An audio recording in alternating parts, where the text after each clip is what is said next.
دعائیں کبھی بھی رائیگاں نہیں جاتی، ایک مخصوص وقت کے لیے وہ سنبھال کر رکھ دی جاتی ہیں کہ جب اللہ تعالیٰ اپنے بندے کی بے بسی کو دیکھتا ہے اور یہ بھی دیکھتا ہے کہ یہ بندہ کب تک مجھ سے مانگتا ہے، اس کا یقین کتنا کامل ہے اور وہ اسے اس چیز کو دینا بھی چاہتا ہے، اس سے اپنے بندے کی تڑپ نہیں دیکھی جاتی۔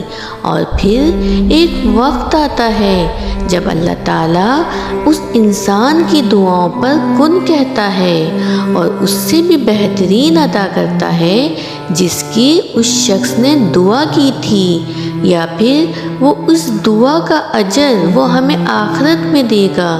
پھر کیسے تم نا امیدی لگا لیتے ہو؟ اللہ کا شکر ادا کیا کرو کہ اس نے تمہیں انسان بنایا ہے۔ اللہ نے تم کو بکھرتے اور روتے ہوئے دیکھا ہے، اس نے تمہارے آنسو بھی دیکھے ہیں اور وہ تمہارے ہر غم سے واقف ہے۔ وہ اپنے بندے کو ایسا سسکتا ہوا نہیں دیکھ سکتا۔ اس نے اپنی محبت کی مثال ماں سے دی ہے، جس طرح وہ اپنی اولاد سے پیار کرتی ہے، تو اللہ 70 ماؤں سے زیادہ پیار کرتا ہے اپنے بندے سے۔ وہ ہر چھوٹی چیز سے باخبر ہے، بس وہ یہ چاہتا ہے کہ میرا بندہ مجھ سے خود مانگے، اور دیکھنا بہت جلد اس کی مدد آئے گی، بس تم صبر کرو۔ سب سے بڑی دولت ہے یقین۔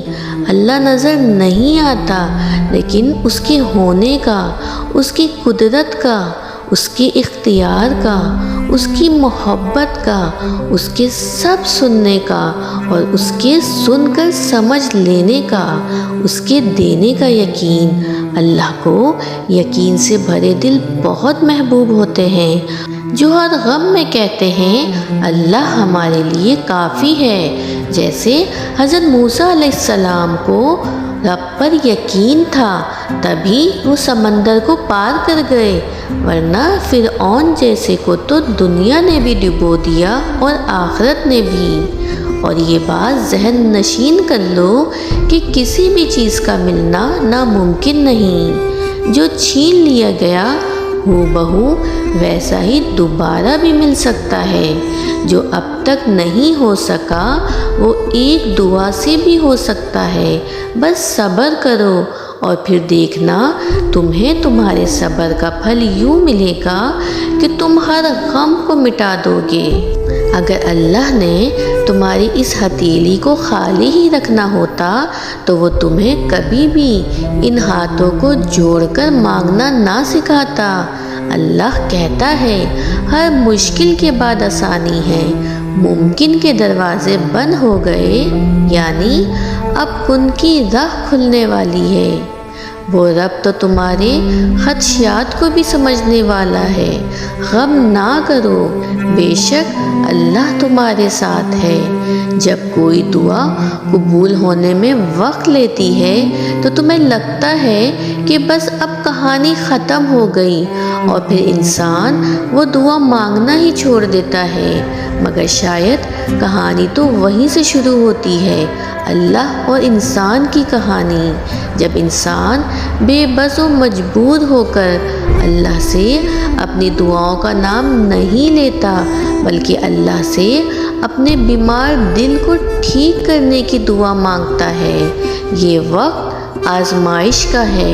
تمہاری آنکھیں راتوں کو گیلی ہوں گی، دل 1000 بار ٹوٹے گا، صبر آزمایا جائے گا، امتحان میں ڈالا جائے گا، لیکن یہ وقت بھی گزر جائے گا۔ ہر مشکل کے ساتھ آسانی ہے، تو یہ مشکل بس تھوڑی ہی باقی رہ گئی ہے۔ پیارے دنوں کا انتظار بس ختم ہی ہونے والا ہے۔